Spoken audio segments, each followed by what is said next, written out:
There's a question that echoes in the private corners of the internet, in late-night search histories, and in quiet conversations. It's a question surrounded by myths, anxiety, and a ton of misinformation. What really happens to your body, specifically your prostate, if you masturbate every single day? The whispers you've heard online might suggest it's dangerous, that it can cause damage, inflammation, or worse. The fear-mongering is real. But what does the actual science say? Well, I'm going to tell you the truth today. And I promise you, the answer is genuinely shocking, and it is almost certainly not what you've been led to believe. Stick with me, because you won't want to miss this. To truly understand the shocking reality, we first need to get acquainted with the key player here, the prostate gland itself. So, what is it? Put simply, the prostate is a small, walnut-sized gland that's part of the male reproductive system. Its main job is to produce the fluid that nourishes and transports sperm, what we know as semen. It sits just below the bladder and in front of the rectum. For such a small gland, it plays a massive role in a man's health, especially as he gets older. And because it's so important, it's also the source of a lot of anxiety. You've probably heard the claims, the myths that circulate in locker rooms and on internet forums, that frequent masturbation can wear out the prostate, that it can lead to chronic inflammation, a condition known as prostatitis, or worst of all, that it could somehow increase your risk of prostate cancer. These fears are understandable. Prostate cancer is one of the most common cancers among men. So anything that might affect that risk is taken very seriously. For decades, these fears went largely unchallenged, chalked up to old wives' tales or moral warnings disguised as health advice. But then researchers at one of the most prestigious universities in the world decided to stop guessing. They put the myths to the test with a massive, long-term scientific study. And what they found didn't just challenge the myths, it blew them out of the water. It changed the entire conversation about masturbation and prostate health forever. So, what is this shocking secret? What did the science finally reveal? The landmark study I'm talking about comes from a place you've definitely heard of, Harvard University, specifically the Harvard T.H. Chan School of Public Health. And this wasn't some small-time survey. They followed nearly 32,000 men for almost 2 decades, meticulously tracking their lifestyles and health outcomes. One of the key data points they looked at was ejaculation frequency. And when they analyzed the data, the results were stunning, literally the definition of, "You won't believe it!" Here it is. The study found that men who reported a higher frequency of ejaculation had a significantly lower risk of developing prostate cancer. Let me say that again because it bears repeating. More frequent ejaculation was linked to a lower risk of prostate cancer. The numbers were specific and significant. Men who ejaculated 21 or more times per month had up to a 33% lower risk of getting prostate cancer compared to men who ejaculated only 4 to 7 times per month. This finding is the complete opposite of the old fears. Far from being harmful, the evidence pointed to a powerful protective effect. And this wasn't a fluke. The results have been supported by other research, including a major Australian study that found a similar protective link. So, the big question is, why? How could something so simple have such a profound impact on the health of the prostate? Scientists have a few leading theories, and they all make a lot of sense. The first and most popular one is called the prostate stagnation hypothesis. Think of your prostate's ducts as tiny pipes. The theory suggests that regular ejaculation helps flush out these pipes. This process clears away old cells, built-up secretions, and potentially harmful substances or carcinogens before they have a chance to linger, cause inflammation, and potentially trigger the cellular changes that lead to cancer.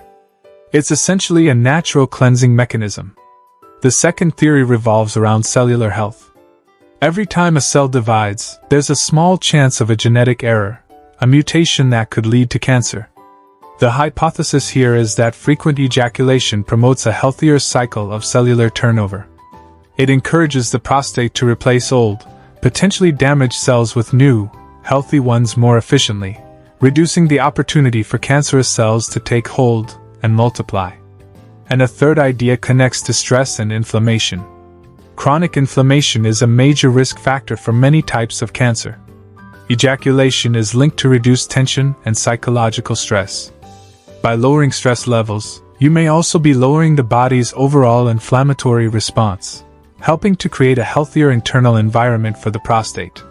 So when you put it all together, the science paints a clear picture. Regular ejaculation, whether from sex with a partner or masturbation, plays a significant role in maintaining a healthy prostate. By cleaning out the system, promoting healthy cell turnover, and potentially reducing inflammation, it's a powerful combination. Now, all that science is incredible for understanding long-term health and cancer risk. But for many of you watching, the concern isn't just about the future. It's about frustrating symptoms you might be dealing with right now. Things like waking up multiple times at night. That constant feeling like you can't fully empty your bladder. Or a weak stream that's just plain frustrating. If that sounds familiar, let me share something special. There's a fascinating video presentation that reveals a powerful spring water juice, based on an unusual Asian remedy, that targets the root cause of these exact symptoms, what it describes as a hidden prostate clog. It's designed to provide fast relief. Point your phone's camera at the QR code on screen to watch it. It will open directly on your phone. I've also added the direct link in the top pinned comment below this video. Go ahead, open it in a new tab and then come right back. Because we still need to cover the bigger picture of prostate health. You might be thinking, is frequent ejaculation a magic bullet?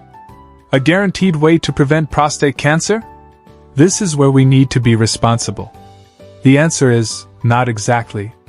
This research shows a strong correlation, not necessarily a direct one-to-one causation. That means while the link is powerful, there could be other contributing factors. For example, men who ejaculate more frequently might also have healthier lifestyles in general, and that combination could be what lowers the risk. So here's the key takeaway: ejaculation frequency is likely one important piece of a much larger puzzle. It's not a license to ignore everything else. Think of it as one powerful tool in your toolbox. But you still need other tools too. What are they? First, diet. Diets rich in fruits, vegetables, and healthy fats are linked to better prostate health. Foods containing lycopene, like tomatoes, watermelon, and grapefruit, are particularly beneficial. Green tea and foods high in omega-3 fatty acids, like fish, are also great additions. Second, exercise. Regular physical activity helps maintain a healthy weight. And obesity is a known risk factor for more aggressive forms of prostate cancer. Even just 30 minutes of moderate exercise most days can make a big difference. Third, avoid smoking and limit alcohol. Both are linked to an increased risk of various cancers and negatively impact overall health. And finally, and maybe most importantly, be proactive. Nothing, not diet, not exercise, not ejaculation frequency, replaces the need for regular medical checkups, especially for men over 40 or 50, or those with a family history of prostate cancer. Talking to your doctor about screening options like the PSA blood test is still the single most effective way to catch potential problems early. So let's circle all the way back to our original question. What does daily masturbation do to your prostate? The unbelievable truth, backed by top-tier science, is this: far from being harmful, it might actually be one of the simplest, most natural ways to support a healthier prostate over the long term. It's not a cure-all. It's not a replacement for a healthy lifestyle or regular checkups. But the evidence is clear. A healthy sex life, which includes masturbation, is not your enemy. It's your partner in the fight for long-term prostate health. If you found this video valuable and want more health myths busted with real science, do us a huge favor and hit that like button. It really helps the channel. Make sure you're subscribed and you've clicked the notification bell so you don't miss our next video. And now I want to hear from you. What other men's health myths have you heard that you want us to investigate next? Drop them in the comments below. Stay healthy, stay curious, and I'll see you in the next video.